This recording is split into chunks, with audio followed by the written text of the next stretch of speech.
Mengapa kehutanan? Jadi kita sering lupa bahwa hutan itu Indonesia.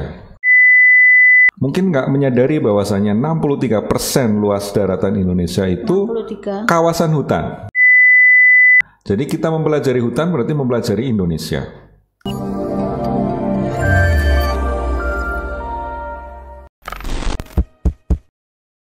Halo teman rimbawan, salam jumpa di kampus kita, tempat kita ngobrolin apa aja. Hari ini kita akan ngobrol-ngobrol bersama Pak Wakil Dekan Akademik dan Kemahasiswaan, betul ya Pak ya? Wakil Dekan Akademik dan Kemahasiswaan ya Pak, nanti saya keliru kalau keliru dibetulkan Pak. Siap. Yang ngurusi urusan-urusan akademik dan kemahasiswaan. Nah, gimana Pak, sehat hari ini? Alhamdulillah sehat Bu Fajar. Terima kasih ya Pak mau hadir di kampus kita sambil minum. Kalau buat Bu Fajar apa sih yang enggak? Oke, terima kasih Pak. Aduh, kalian enggak ya? Gini Pak, mumpung ada waktu nih Pak Wakil Dekan ini sibuk sekali. Jadi beruntunglah kita hari ini bisa ditemani. Jadi ada beberapa yang mau kita obrolkan nih Pak terkait dengan bidangnya Bapak pasti akademik dan kemahasiswaan. Ini masa-masa sekarang ini kan masa lagi seru-serunya untuk anak-anak siswa SMA mencari kuliah sebentar lagi. Nah, salah satu aktivitas mereka biasanya terus browsing kehutanan itu apa. Nah, kami dapat kita atau kami ya Pak ya, kita dapat DM banyak nih Pak dari mereka bertanya-tanya tentang kampus kehutanan gitu. Nah, jadi ini ada beberapa DM yang ingin kita konfirmasi langsung ke Pak Wadek, gitu ya Pak? Ya. Oke, tapi sebelumnya Pak, ini satu pertanyaan yang paling seru nih Pak. Kenapa sih harus kuliah di kehutanan gitu? Iya, ini pertanyaan seru dan filosofis sebenarnya. Oh gitu? Ya. Oh ini yang nanya. Dan susah jawabnya juga. Yang nanya anak SMA kelas 3 loh Pak. Iya, oh gitu ya? Iya. Oke. Mengapa kehutanan? Jadi kita sering lupa bahwa hutan itu Indonesia. Maksudnya? Maksudnya adalah bahwa negara kita Indonesia ini dikaruniai sumber daya hutan yang sangat melimpah. Mungkin nggak menyadari bahwasanya 63% luas daratan Indonesia itu 63. kawasan hutan. 63% luas Indonesia itu kawasan hutan? Adalah ditetapkan untuk kawasan hutan tetap ya.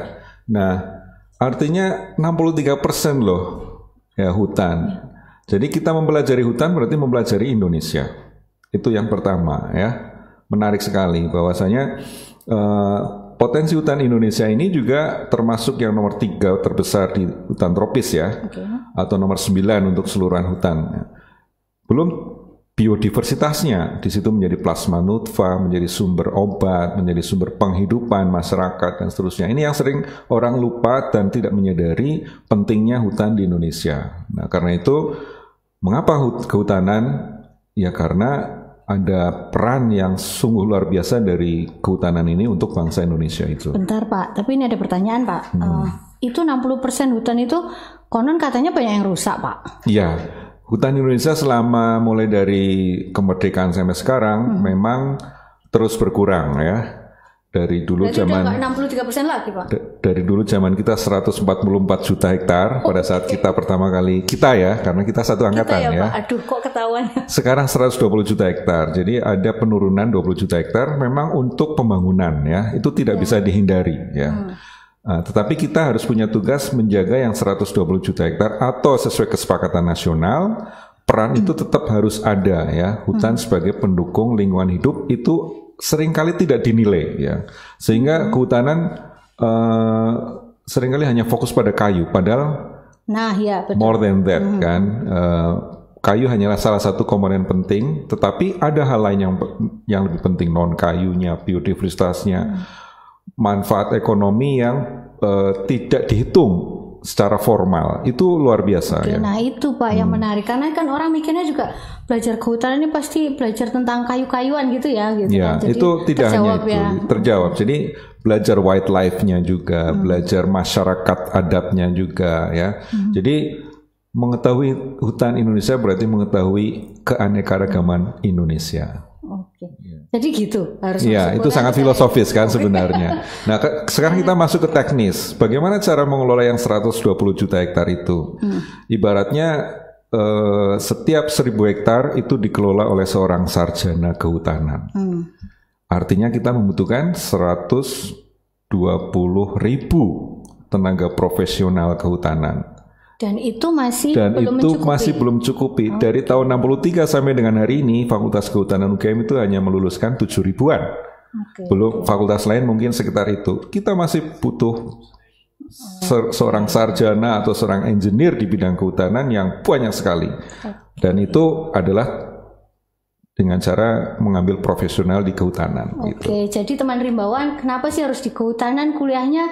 Salah satunya adalah karena memang kebutuhan kita untuk tenaga profesional di bidang kehutanan masih luar biasa banyak. Masih luar biasa gitu banyak ya. Oke Pak, tapi kan ini sekali lagi nih adik-adik yang DM kita itu selain tanya ngapain sih kuliah kehutanan, itu juga nanya apa ya menariknya kuliah kehutanan, kalau udah masuk nanti tuh apa ya menariknya ya? Iya memang paling pas menjawabnya itu masuk dulu baru tahu gitu kan. Masuk dulu baru tahu serunya, tapi boleh lah Pak di-spill dikit gitu. Apa sih menarik-menariknya? Di kehutanan itu kita belajar bukan hanya ilmunya ya, teorinya yang akan kita sampaikan, tetapi juga prakteknya ya. Kita betul-betul mengenal hutan secara langsung, tidak online, tapi langsung ya, mengalami ya, experiential learning ini yang kita butuhkan untuk bisa menjadi. Pak, kita belajar langsung di hutannya, bukannya di kota gitu ya Pak? Jadi ada masa-masa perkuliahan di kampus ya, di Bulak Sumur. Ada masa-masanya kita ke hutan betul-betul melakukan pengukuran ya, berinteraksi dengan tanaman, berinteraksi dengan wildlife dan seterusnya, masyarakat, sehingga terbuka wawasannya ya. Bukan hanya teoretik, tapi juga experience-nya. Kesempatan praktek di hutan langsung itu banyak Pak di kampus kehutanan? Di kehutanan ini cukup banyak prakteknya, meskipun proporsinya hanya 30%, tapi kita kemas. Sehingga setiap akhir semester, mahasiswa itu berinteraksi langsung dengan hutan. Kayaknya itu bagian seru-serunya itu ya Pak seru-serunya, mulai dari pengenalan itu biasanya kita ada outbound-nya ya. Ada live-in bersama masyarakat, maksudnya ada masyarakat campingnya, ada ya forestry campingnya gitu ya. Kemudian kita mengenal tipe-tipe pemanfaatan hutan alam, pantai, gunung ya, sehingga kita betul-betul healing itu semua, mulai dari pantai sampai gunung. Begitu. Jadi itu kuliah atau healing sebenarnya Pak? Ya itulah kuliah healing di kehutanan itu memang tidak bisa dipisahkan ya. Seru juga ya kuliah kehutanan. Nah ini Pak. Mungkin selain kuliah yang seru-seru tadi, kalau begitu, kalau sudah masuk di kampus, tadi kan prakteknya banyak itu tadi diceritakan. Ada ini nggak Pak, semacam prodi atau minat gitu di dalamnya? Minat mungkin ya Pak ya? Secara umum, Fakultas Kehutanan itu punya 2 jalur pendidikan ya. Yang pertama jalur keilmuan akademik, S1, S2, S3. Jadi mahasiswa bisa mengambil prodi sarjana, prodi magister, prodi doktoral ya. Kemudian yang kedua adalah jalur profesi. Ini merupakan jalur yang baru dibentuk 2021. Ini lulusannya bergelar insinyur. Ya. Jadi ini ada insinyur, prodi ada lanjutan setelah sarjana. Jadi berarti sarjana kehutanan dulu. Kemudian melanjutkan pendidikan profesi sehingga bergelar insinyur kehutanan. Tapi boleh nggak kalau tidak ambil profesi Pak? Boleh. S2 gitu. S2 itu berarti dia akan mengikuti jalur S2, jalur keilmuan ya, pengembangan keilmuan ya. Tapi kalau dia harus praktek ya, kalau dia ingin menjalankan praktek kehutanan, dia harus mengambil insinyur terlebih dahulu. Baik. Nanti mungkin lebih dalam kita bisa ngobrol khusus di bagian itu ya Pak ya. Betul ya. Insinyur. Kita masih fokus ke DM dari adik-adik SMA. Oh ya, tadi minat ya. Oh ya, minat ya, betul. Mengambil sarjana kehutanan maupun S2, S3 itu ada 4 minat ya. Yang pertama adalah manajemen hutan ya. Jadi mengelola hutan, merencanakan dan seterusnya. Kemudian ada silvikultur ya. Silvikultur itu fokus pada pembangunan hutan. Kemudian teknologi hasil hutan, mengolah produk hasil hutan. Kemudian yang keempat adalah konservasi sumber daya hutan. Jadi 4 minat yang bisa dipilih setelah masuk kehutanan. Jadi masuk menjadi mahasiswa kehutanan, kemudian nanti ada opsi 4 minat itu ya Pak. Betul. Ya? Oke, tergantung kita masing-masing nantinya ya. Preferensinya kemana gitu. Oke, ada lagi Pak ini. Pertanyaan berikutnya, kuliah di kehutanan mahal nggak sih Pak? Kuliah di kehutanan sama dengan kuliah di UGM. Punya standar biaya tertentu.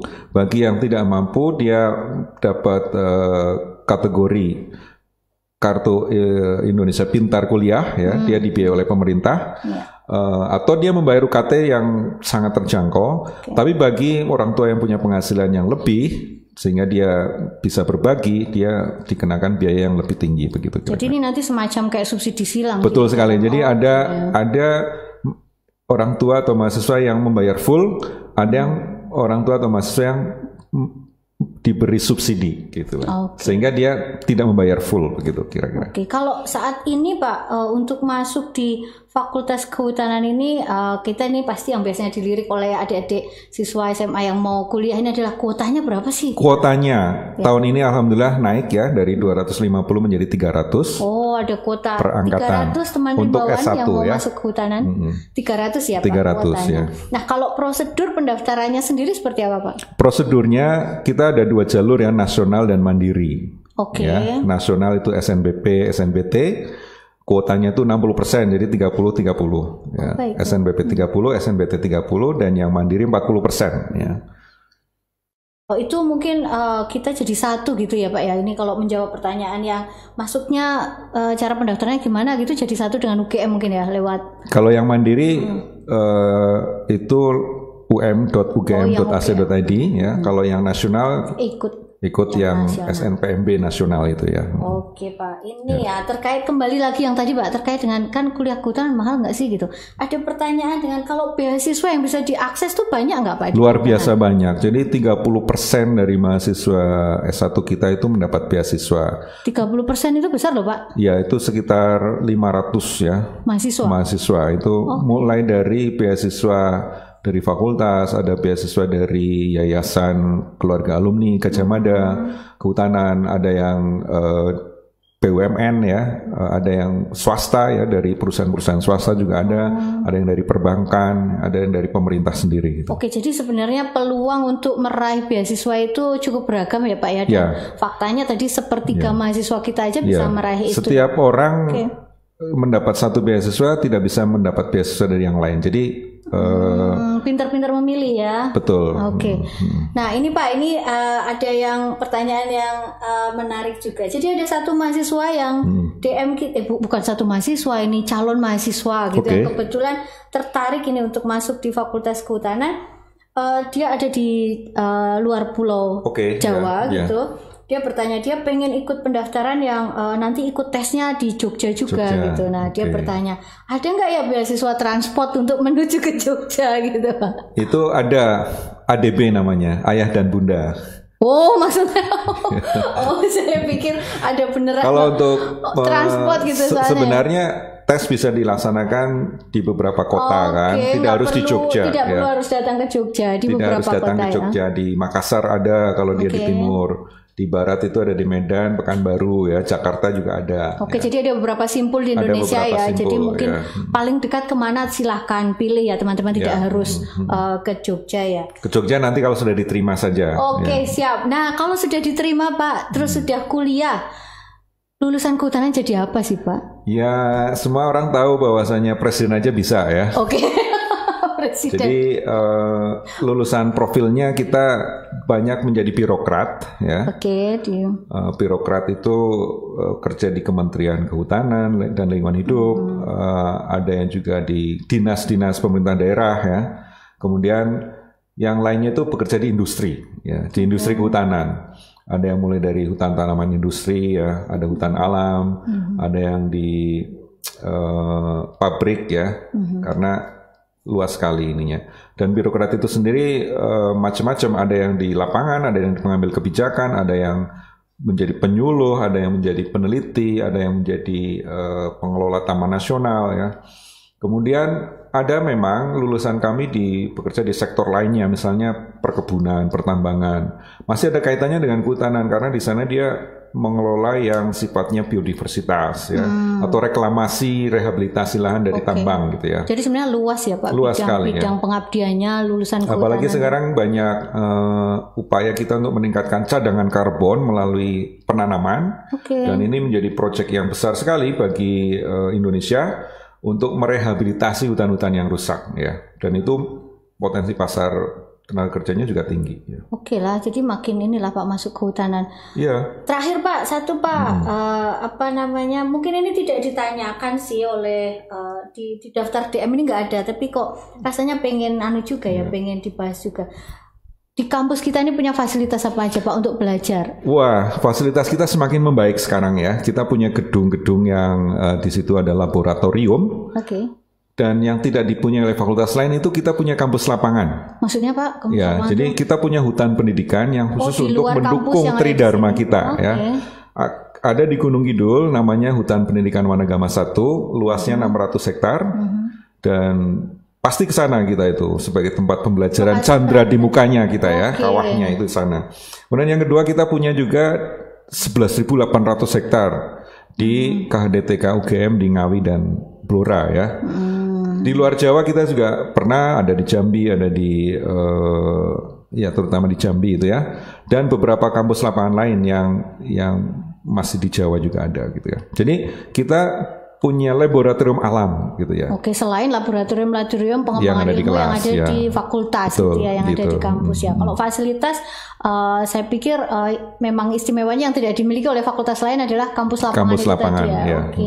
Jadi ada 2 ya Pak ya. Itu beneran hutan beneran Pak kampus Itu lapangannya tuh. hutan yang dibangun dari tahun 60-an yang tadinya tanah kosong berbatu gitu kan, menjadi hutan yang sekarang mendekati klimaks hutan tropis ya. Jadi kalau ke sana itu bisa healing kita. Oke. Ya. Kuliah atau healing gitu. Kuliah dan Oke, healing oke. itu tidak bisa Enaknya kan dipecahkan hutan itu ya. gitu ya, Pak. Jadi kalau mengalami depresi tekanan tinggal ke hutan aja.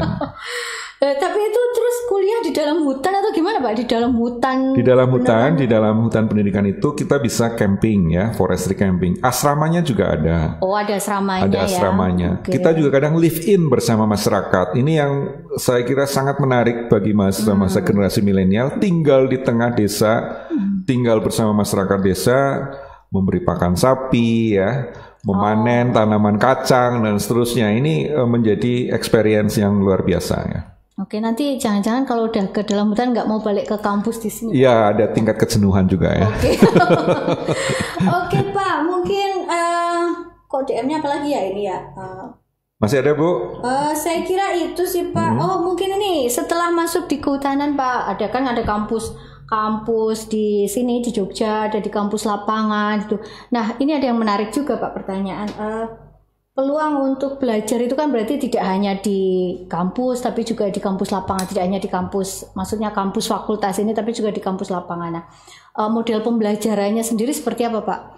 Jadi kita menerapkan metode pembelajaran klasikal, dan juga kita berinovasi dengan membebaskan mahasiswa untuk memilih sendiri dalam program Merdeka Belajar Kampus Merdeka. Oh iya, ya, Merdeka Belajar. Itu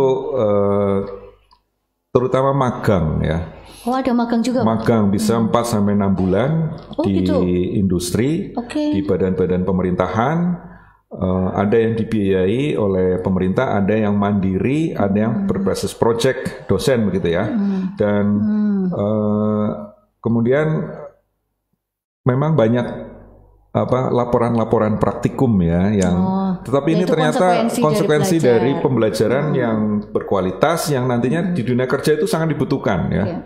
Jadi kemampuan menganalisis dengan experience-nya itu, kemampuan bekerja sama dengan tim itu mutlak harus ada di kehutanan. Ini gitu. kayaknya juga seru juga itu Pak. Jadi belajar nggak cuma di kelas ya, di kelas, di kampus lapangan.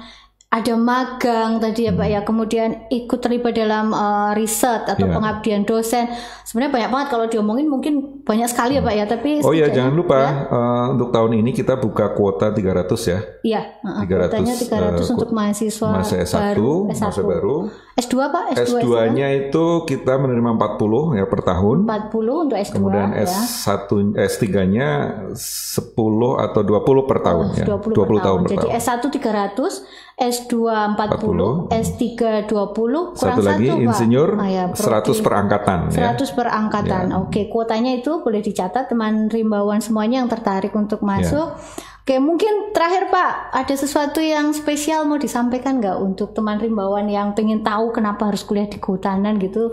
Ya, ini ada pantun ini Mbak. Ini ada pantun yang sudah disiapkan oleh tim. Ya. Oke, pantunnya harus nyontek. Pantunnya adalah jalan-jalan ke hutan Wanagama. Oke, cakep. Kita tanam bambu dan rotan. Ayo jaga hutan Indonesia. Kami tunggu di kehutanan. Oke. Teman rimbawan beneran kami tunggu di Fakultas Kehutanan. Teman-teman semuanya yang tertarik untuk masuk di kehutanan. Sekali lagi kita tunggu di Fakultas Kehutanan.